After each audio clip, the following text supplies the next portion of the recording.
নির্বাচনী পিরিয়ডে বদলি করার অর্ডার একমাত্র আমরা যেটা জানি এটা নির্বাচন কমিশন। বদলিটা হইতে হলে নির্বাচন কমিশন থেকে বদলি হবে। উনি সম্ভবত সিভিল সার্জনের মাধ্যমে মানে ওনার ওইভাবে উনি বদলি করে এখানে আসছে। বদলি করে উনি আসছে ভালো কথা। শিবচরে আমাদের এখানে এর আগে এই ফ্যাসিস্ট সরকারের আমলে আরও কিছু খারাপ অফিসার ছিল, আরেকজনও এর আগে ছিল, সেও পরে এখান থেকে মানুষের তোপের মুখে তার এখান থেকে চলে যেতে হয়েছে। আপনারা জানেন আমরা এই ফ্যাসিস্ট সরকারের বিরুদ্ধে আন্দোলন সংগ্রাম করছি, কঠোর আন্দোলন সংগ্রাম করে এই পর্যন্ত আসছি। এখন আবার নতুন এই ফ্যাসিস্ট সরকারের এক দোষর উনি এইখানে বদলি হয়ে আসছে। উনি এই যে দেখেন, এই যে আমার কাছে আছে, উনি জয় বাংলার লোক।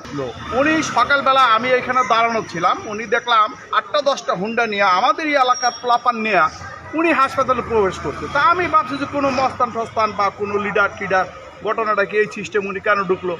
উনি এসে আমার সাথে হ্যান্ডশিপ করতেছে, আমি হ্যান্ডশিপ করি না। আমি বলছি আপনি কে, আগে পরিচয়টা দেন। তো উনি বলছে আমি তো। আমি বললাম গো আপনি এখন জয়েন করছেন, আপনি তো সেই আওয়ামী লীগের দোষর, আপনি তো ফ্যাসিস্ট সরকারের আমলের সেই লোক।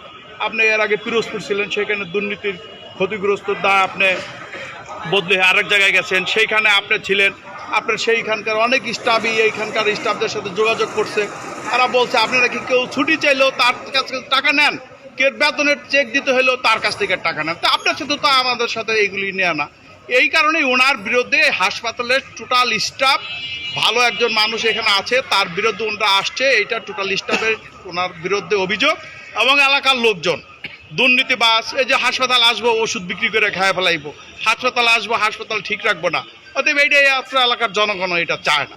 কারণ হচ্ছে আজকে এখানে যেই ঘটনাটা ঘটেছে সেটা হচ্ছে আজকে এখানে যিনি জয়েন করার জন্য আসছেন উনি আসলে আগে যেখানে চাকরি করেছেন সকল জায়গায় উনি দুর্নীতি করেছেন। এবং এরকমও আমরা রিপোর্ট পেয়েছি যে কোনো স্টাফ যদি ওনার কাছে ছুটির জন্য গিয়েছে তার কাছেও ছুটির জন্য তাকে টাকা দিতে হয়েছে।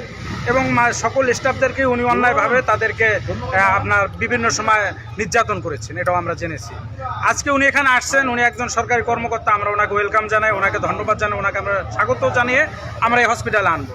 কিন্তু আজকে উনি যেটা করেছেন সেটা হচ্ছে তামিল সিনেমার যে নায়করা থাকে বা সেই স্টাইলে উনি আজকে এখানে সামনে পিছনে মোটরসাইকেল মহড়া দিয়ে উনি এখানে একটা সন্ত্রাসী স্টাইলে হসপিটালের মধ্যে ঢুকেছেন।